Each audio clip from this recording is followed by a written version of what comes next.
Hi there, welcome to another video, but still in the flat. As you saw from the last video perhaps, I retrieved my case from the airport. It cost me $25. Anyway, that's by the by. I got my case and it made me realise just exactly what I didn't need to bring because I've done without it. But I'll just talk you through my list. I made a bit of a list. Terrible, I know. Making lists. Most people can't fucking write. Frigging right, sorry YouTube, I'll cut that out.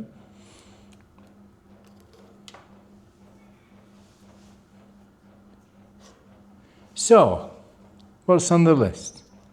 Let's start with, these are in no particular order, you'll just find out what you've missed and what you haven't missed, doesn't matter. I organised quite a lot on this subject when I was planning the move of what to actually pack, because you don't know. I mean, just remember, you can't take stuff with you when you die, so you might as well just pack what you need. I mean, you need to live a few days, whatever. So you've got the clothes you're wearing, and after that, if you haven't got your suitcase with you, you're stuffed, haven't you? So you've just got to realise. So I bought one or two things on the way. Well, we'll see how it goes. I'll go through the list anyway. So the first thing was things. I was talking about things to bring with you, things to pack. Everything else you can stay. I mean, we only get a certain baggage allowance on the aeroplane, so you've got to watch what you bring. Right, so we got clothing and tech. Right, clothing is a bit of a problem.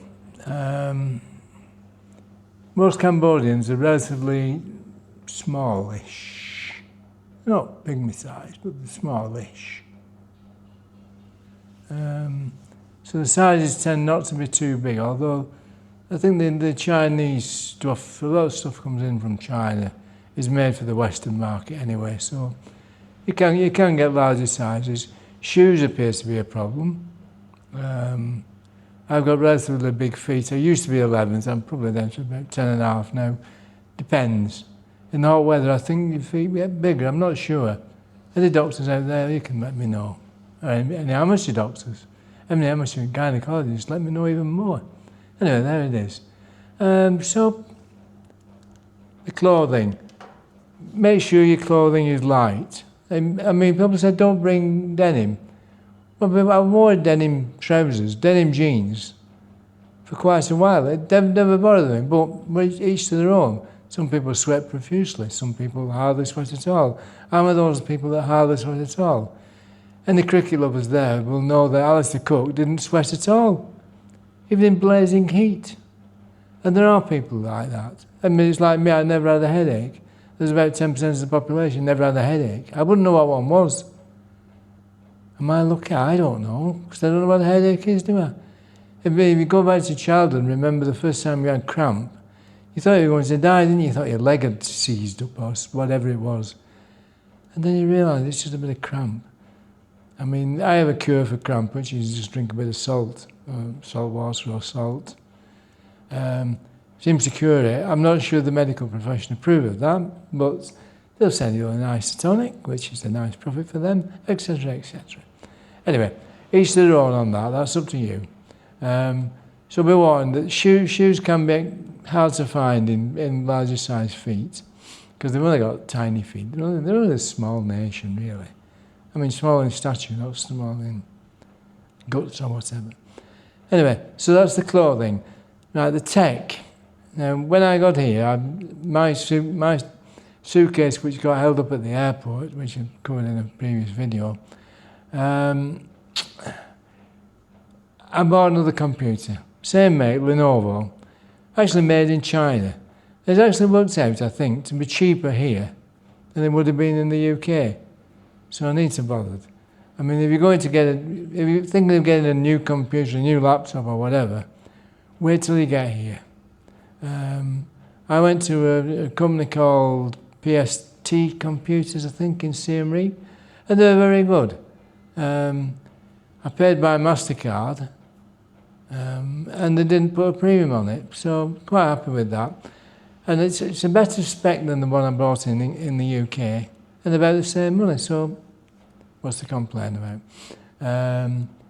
The other things I missed were I do vape. Vaping is illegal in Cambodia, although there's a lot of other things that are illegal that nobody takes any freaking notice of anyway.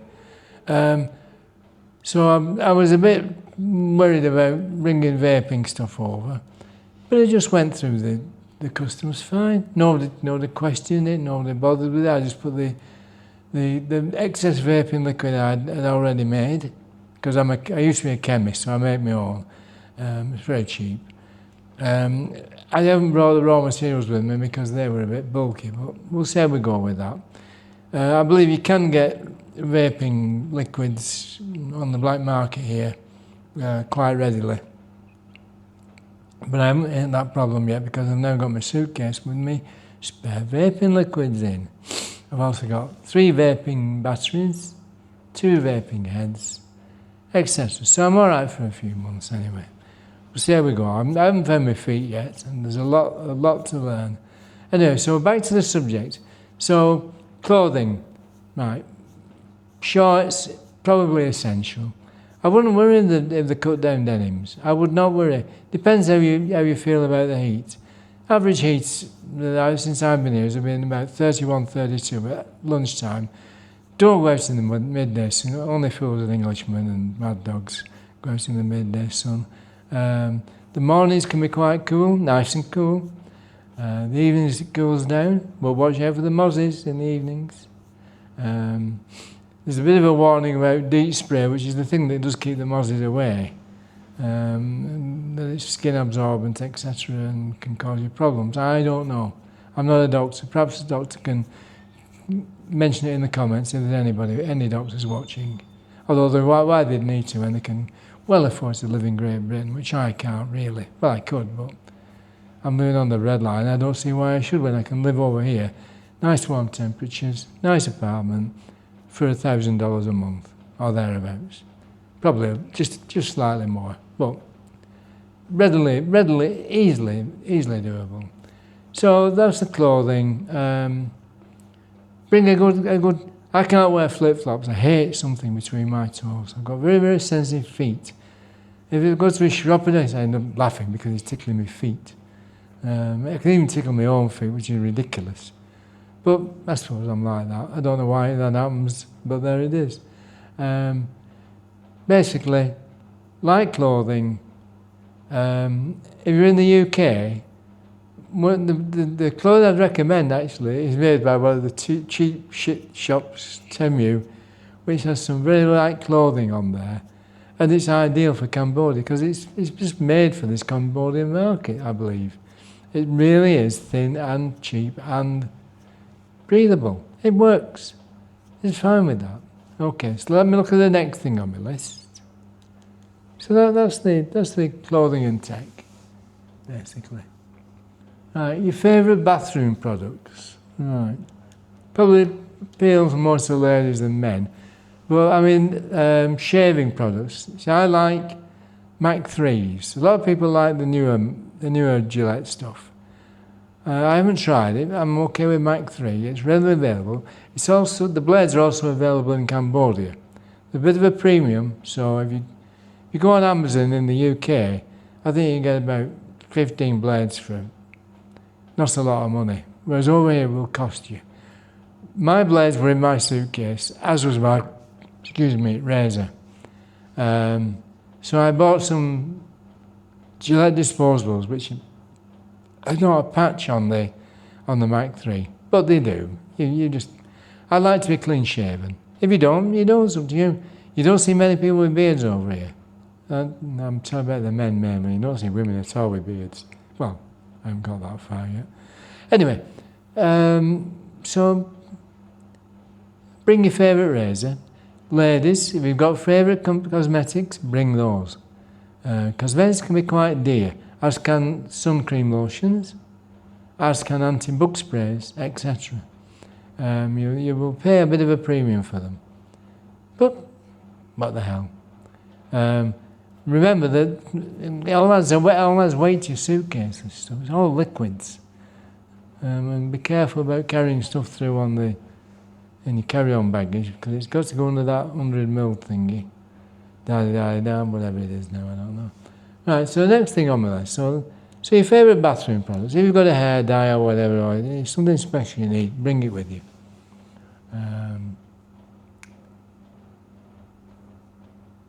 Right. We'll just go quickly on to tech again. Amazon, not really available. You can look at it, take a picture or a screenshot or whatever, show it to your tuk-tuk driver or to your friends or to expats. Say, does anybody know where I can get this? They might point you in the right direction. There's also, in Cambodia, they use AliExpress. It's a bit of a cheap, shitty load of rubbish in lots of ways. But you may find what you want. And you may find what you want. There's also a courier service, J&T, which you can look up. J&T, not J&T, J&T. Which a lot of the Cambodians do. Oh yeah, that's okay, real funny thing. A lot of the Cambodians do use. You just have to work it out. Just ask around. People are very, very helpful where they can be. But be very careful that Cambodians are quite afraid of losing face. And they will often say, oh yeah, we can do that, and they can't. But they don't want to lose face. They don't like to be pushed into corners. So don't corner them. If they want to help, they will. If they can, they will.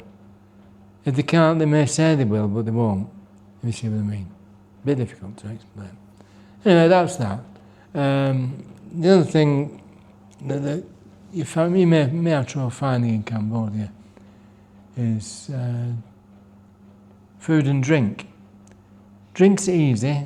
Obviously, we don't get any real beer, not real ale.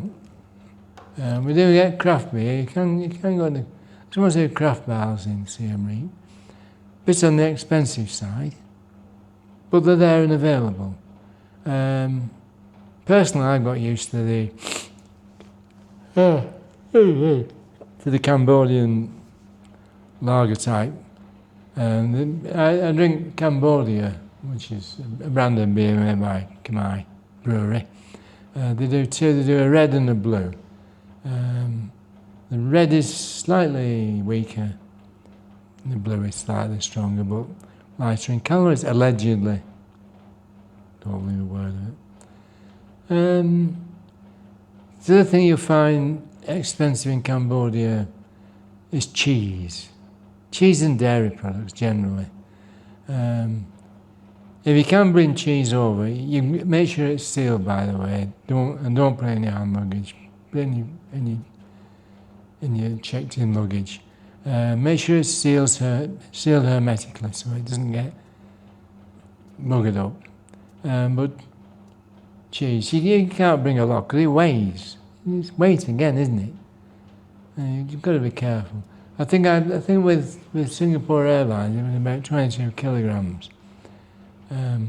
I thought it was slightly over that, but I got one of those little bag weighing things for about $5 from Amazon. And I weighed about 20 kilos, I think. Which is quite a lump if you've got to carry it about, you know. But got one of those cheap suitcases off Amazon, about 40 quid with wheels on. The wheels work fine, suitcase works fine, it's expandable, goes in the hold fine, and there we go. What else have we got on the list? Anything else?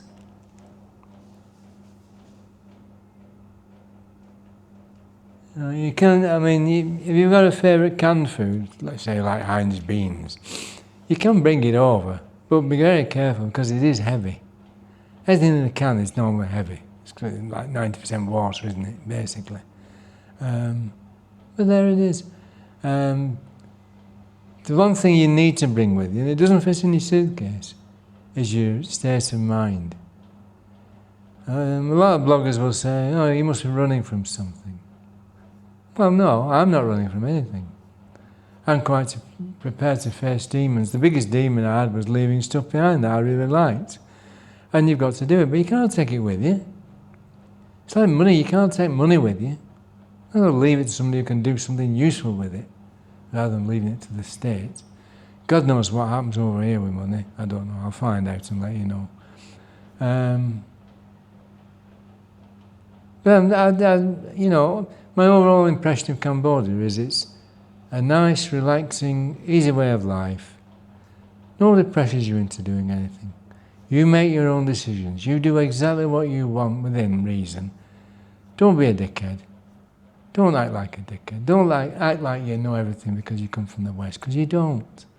These people have been doing this for thousands of years. They know exactly what they're doing. So don't try and chase them. Don't try and be a Cambodian. In your head, try and learn a little bit of Cambodian. It will help you. It's helped me make friends with both girls and boys and men and women. They do appreciate Westerners trying to learn their language. It's not an easy language by any means. I mean, I can count to 10. I can say the basic hello, thank you very much, etc. And it's appreciated. And you may get laughed at because of your accent. Because it's not what you say, it's the way that you say it. I'm sure there's a song in that, but there it is. Anyway, that's all for now. Now, you're probably freezing. I think it was about 3 degrees when I looked on the... Because I've got the weather app on my phone, and I've still got Scaresbrick Marina in it. I think it was about 3 degrees this morning, and it was 30 here. It's not a big difference, is it? I'm in shorts and a t-shirt, and I'm still hot. I've got the fan going up in the ceiling, which I don't know whether you can hear. You might just hear a bit of it. It's not so bad on this one. I don't think I need to ask Vera what a metronome is, and if Vera's watching. Oh, and thanks to Helen for subscribing. Nice to see you. To see you nice. Helen's from Wigan, unfortunately. You can't, as we say, you can't take Wigan out to the girl. Well, there we go. But thanks for watching. Keep subscribing. I need another 880 and I'm fine. I can give my profits to camp kids or whatever. So that's all for now. I just thought I'd give you a quick lowdown as to what to bring. You don't need to bring a lot. Honestly, I survived without my case for nearly 3 weeks. And you can do it. I wouldn't worry about it. Bring stuff that you think you can't get in Cambodia. It's not easy. It's not easy to do it from the UK. You can't go on Cambodian websites and trust what they show you, because it doesn't work that way. And you can't speak freaking Cambodian, can you? No. And you've got to convert it. I think the conversion rate is quite good at the moment. And I think I looked yesterday and it was about 75 pence to the dollar. Which isn't bad. Well, we'll see. It's not a big problem anyway. All right, that's bye for now. Thank you for watching. Bye-bye.